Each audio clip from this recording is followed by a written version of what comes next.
Hi, everyone. This is day two of learning Figma. Um, I know in the previous video I did talk about wireframes and the app that I'm trying to design, which is a music app, which is similar to Spotify, but obviously not exactly like it. Um, but I decided to put that on hold just for a little bit. It will come back. Still work in progress, obviously. Um, but I decided to do some analysis on the Spotify app, and I'm using FigJam here. By the way, this is a uh, great platform. So as you can see, you can put sticky notes, you can choose a pen, all that stuff, shapes, emojis. You can even have like a little music player here, which is pretty awesome. Um, but yeah, let's dive right in.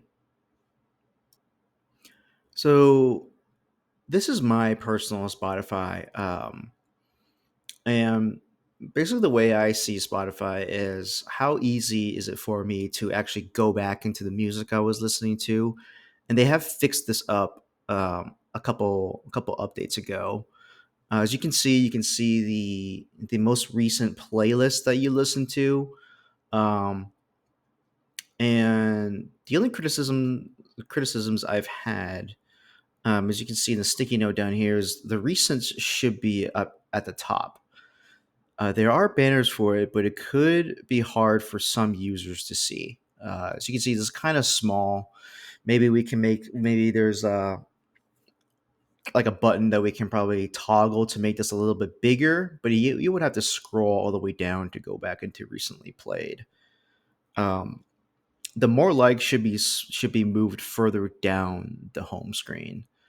Um, so yeah, um, that's just my take on it.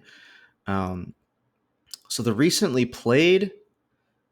Um, so basically, for the recently played, I had to scroll to the middle of the homepage to find recently played. So this is like middle of the home screen, and to find my playlist, which honestly isn't too ideal. I'd rather see it at the top.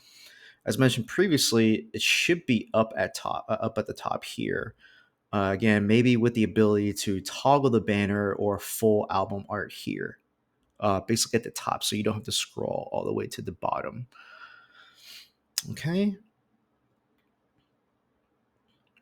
Um, Another criticism I have is the search function. Not a too big of a fan of the search function because I literally only search for just songs and albums up here. Um, but down here in the middle, it shows you like some sort of like TikTok video, like a short video of it. Wish there was some way to actually turn this off. Um, But I think the only way to turn this off is to lower the data usage in the settings, which is pretty well hidden, which is on the next slide here.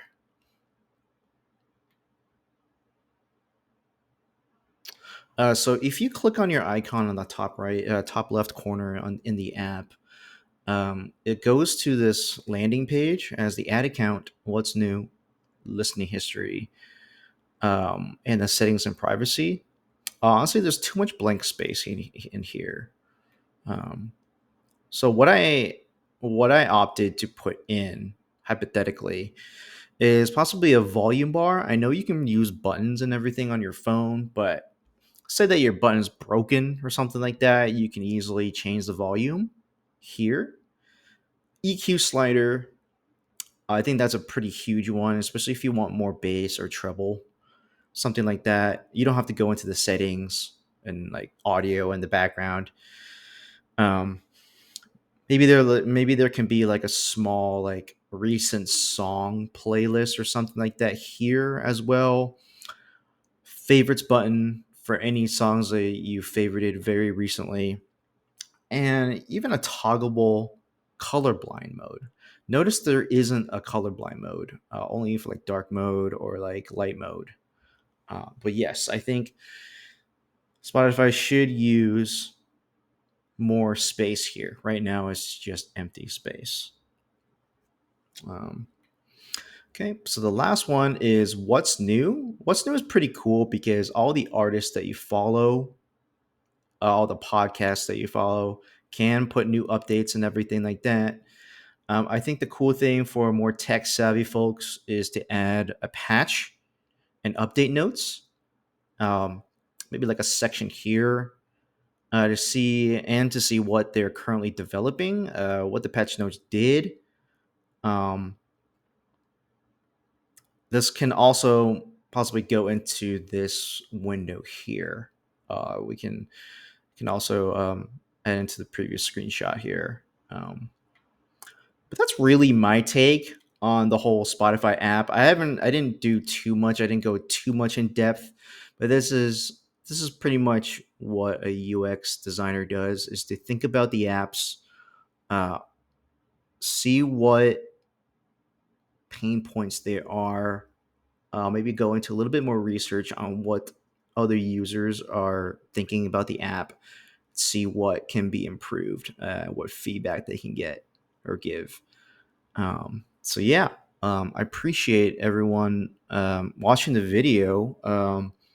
The first video was actually pretty great, getting a lot of traction and everything. If you guys like this, please give this video a like and subscribe, and there will definitely be more videos out in the future. Thank you so much.